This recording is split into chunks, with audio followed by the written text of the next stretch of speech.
বাংলাদেশে কোনো মানবাধিকার লঙ্ঘন হচ্ছে না। জাতিসংঘের মানবাধিকার অফিস খোলার প্রয়োজন নাই। জাতিসংঘের মানবাধিকার কমিশন খোলা হচ্ছে। আমরা বলবো, আপনি যদি মানবাধিকারের জন্য কাজ করেন তাহলে গাজায় মানবাধিকার কমিশন খুলেন।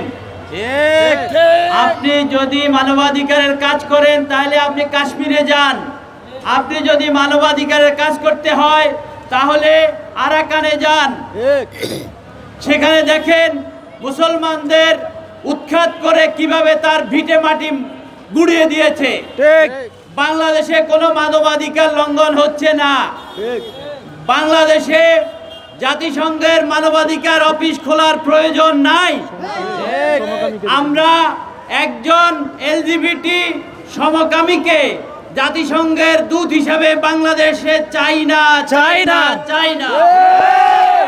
এই প্রস্তাব প্রত্যাখ্যান করতে হবে বাংলাদেশ সরকারকে অফিসিয়ালি। আমরা আজকের এই সমাবেশ থেকে বলবো, ইরানের পক্ষে শুধু নয়, গাজার পক্ষে শুধু নয়, যদি মুসলমানদেরকে রক্ষা করতে হয়, বিশ্ব মজলুম মুসলমানদেরকে, তাহলে বিভক্তি মুছে দিয়ে, শিয়া সুন্নি এই সকল বিরোধ মুছে দিয়ে ঐক্যবদ্ধ উম্মাহ গঠন করতে হবে।